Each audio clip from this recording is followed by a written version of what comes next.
गोकुलधाम का सबसे बड़ा हंगामा। गोकुलधाम में सुबह सुबह आपातकालीन बैठक की घोषणा होती है।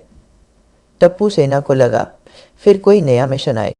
भिड़े को लगा कोई रूल टूट गया। पोपटलाल को लगा शादी का रिश्ता आया होगा। पर सब हॉल में पहुंचे तो सामने बोर्ड लगा था, ब्रेकिंग न्यूज, शादी का बम। तभी जेठालाल आता है, फुल कंफ्यूज्ड, फुल नर्वस। और उसके पीछे आती है बबीता जी। सबकी आंखें फट जाती है। बैकग्राउंड में टप्पू बोलता है, सोसाइटी में आज तो ब्लास्ट होगा। प्यार की शुरुआत होती है। बबीता और अय्यर के बीच पिछले कुछ महीनों से टेंशन चल रही थी। अय्यर रिसर्च में बिजी, एक्सपेरिमेंट्स में बिजी, और बबीता फील कर रही थी कि वो इग्नोर हो रही है। एक दिन देर रात सोसाइटी की छत पर बबीता रो रही थी। संयोग से जेठा ऊपर आया और पहली बार बबीता ने अपना दिल हल्का किया। जेठालाल ने धीरे से बोला, आप हकदार हैं प्यार, अटेंशन और आदर की। बबीता ने पहली बार जेठा का परिपक्व पक्ष देखा। धीरे धीरे एक आराम, एक बंधन विकसित हुआ। और एक दिन बबीता ने कहा, जेठा जी आपके साथ मुझे सुरक्षित महसूस होता है। जेठा का दिल सचमुच धक धक करने लगा।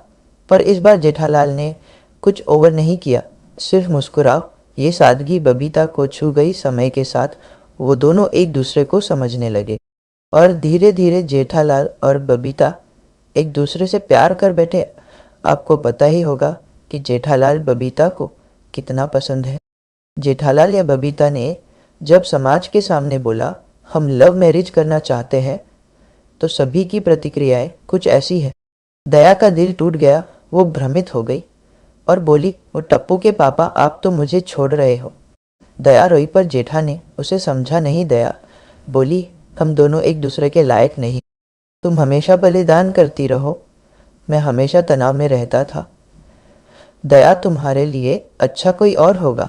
दया धीरे धीरे समझ गई।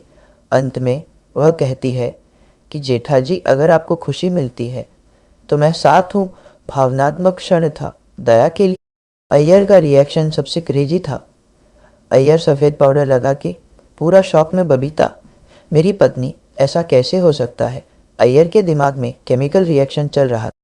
वो कभी हंसा, कभी रोया, कभी बोलो, जेठालाल मैं तुम पर कोर्ट में मुकदमा करूँगा। पर बबीता ने शांति से बोला, मैंने कोशिश की लेकिन हमारी शादी में कोई प्यार नहीं बचा। अय्यर का दिल टूट, लेकिन अंततः वो स्वीकार करता है। पोपटलाल बोला, ये सबके प्रेम विवाह हो रहे हैं, सिर्फ मेरे नहीं। गोकुलधाम सजाना होता है। एक तरफ लेडीज ढोल, एक तरफ टप्पू सेना डीजे। पर सबसे बड़ा ट्विस्ट, बबीता के माता पिता की शादी के खिलाफ उन्हें जेठा को बोला, तुम पहले ही शादी कर चुकी हो, हमारी बेटी तुम्हारे साथ नहीं जाएगी। बबीता बोल्ड तरीके से खड़ी होती है, मैं जेठी जी से प्यार करती हूँ, उन्हें सम्मान दिया, मैं इसी से शादी करूँ। माता पिता आखिरकार मान जाते हैं। जेठालाल गुलाबी शेरवानी, बबीता खूबसूरत दक्षिण भारतीय गुजराती फ्यूजन लुक। दया भी शादी में डांस कर रही है। भिड़े शौक, आज तो गोकुलधाम का इतिहास बदल गया है। सोरी फुल एक्साइटेड, ओए पापा जी जग्गो आ गया, फिर चलते हैं, मंत्र पढ़ते हैं। और आखिरकार बबीता जेठालाल चंपकलाल गड़ा ऑफिशियली बन जाती है। सब ताली बजाते हैं। अय्यर आंसुओं के साथ धीमी ताली बजाते हैं। जेठा अपने इमोशनल मोमेंट का ख्याल रखती है। लव मैरिज सबको मिलती नहीं, पर गोकुल धाम में सब संभव है। जेठालाल या बबीता की शादी के बाद की जिंदगी, शादी को 10 दिन हो चुके। गोकुल धाम में अब भी शादी वाले शौक से बाहर नहीं आया। समाज के लोग हर सुबह एक ही बात करते हैं, बबीता जेठालाल ये कब सोचा था। जेठा भी कमाल का बंदा निकला। दे दे बेचारी क्या सोच रही होगी। पर असली ड्रामा तो अब शुरू हुआ था। बबीता के साथ रहना जेठालाल के लिए एक सपना था। बबीता अनुशासन प्रिय, टाइम टेबल फॉलो करने वाली। जेठालाल देर से उठने वाला, दुकान से भागने वाला। सुबह बबीता बोलती है, जेठा जी ग्रीन टी पी लीजिए। जेठा बोला, कॉफ़ी क्या नाश्ता। दो जेठा दुखी हो जाता है, बबीता जी थेपला जलेबी। बबीता नहीं कहती है। दया पहले सदमे में थी, पर धीरे धीरे वो मजबूत हो गई। एक दिन वो जेठा और बबीता से मिलने आए। दया ने खुद बोला, मैं अब अपनी ज़िंदगी का नया सफ़र शुरू कर रही। पुरानी दया जो सिर्फ घर तक सीमित थी, अब गरबा क्लास चल रही है, खुश रहती है, स्वतंत्र महसूस करती है। बबीता ने दया को गले लगाया। तुम बहुत मजबूत। दोनों के बीच आश्चर्यजनक दोस्ती हो जाती है। सोसाइटी वाले देखते रह जाते हैं। सब सोच रहे थे अय्यर टूट गया होगा, पर असली प्लॉट ट्विस्ट यहाँ आता है। अय्यर 2 हफ्ते के लिए बेंगलुरु गया, वापस आया तो पूरा makeover, gym body, clean shave, stylish jacket. सबने बोला ये अय्यर है या तमिल हीरो अय्यर।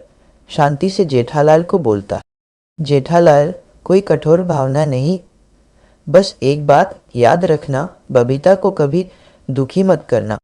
जेठा इमोशनल या अय्यर इमोशनल, फिर दोनों अजीब तरह से हाथ मिलाते हैं। सॉरी चिल्लाओ ओए, इमोशनल मोमेंट है, पार्टी बनती है। बबीता गोकुल धाम की लाइफ में एडजस्ट करने लगती है। टप्पू सेना उनके लिए वेलकम एंटी पोपटलाल हर दूसरे दिन आके बोलता है, भाभी मेरे लिए रिश्ता ढूंढो ना। बबीता हंसाती है। पर एक ट्विस्ट आया, जेठालाल का बिजनेस डाउन हो गया। बबीता सपोर्ट करती है, बिल हैंडल करती है, जेठा के साथ दुकान पे मीटिंग भी अटेंड करती है। गोकुल धाम के लोग देखते हैं जेठालाल जिंदगी में पहली बार गंभीर या जिम्मेदार बन रहा है। बबीता का असर। एक रात पूरी सोसाइटी की छत पर गेट टुगेदर कर रही थी। अचानक लाइट चली जाती है। किसी ने चिल्लाया कि चोर आया। सब भाग रहे, अय्यर मशाल लेकर, वीर शैली में, भिड़े रूल बुक लेकर, सॉरी हॉकी लेकर, और जेठालाल बबीता को प्रोटेक्ट करने के लिए आगे आ जाता है। लाइट वापस आती है और पता चलता है कोई चोर नहीं, वो तो पोपटलाल था जो सफ़ेद पाउडर लगाकर हॉरर फेस पैक ट्राई कर रहा था। बबीता के मुंह से निकलता है, अरे पोपटलाल जी, आपने डर दिया। हर कोई पागलों की तरह हंसता है। रात के आखिरी पल में जेठा बालकनी में बबीता का हाथ पकड़कर बोलता है, मेरे लिए तुम बस प्यार नहीं, एक नई जिंदगी हो। बबीता धीरे से, जेठा जी, हम दोनों एक दूसरे को पूरा करते हैं। टप्पू सेना आला से बोली, लव बर्ड्स। तभी जेठालाल बबीता को कहता है, लव मैरिज का डर था, पर जब दिल साफ हो, प्यार सच्चा हो, तो गोकुल धाम भी सपोर्ट करता है।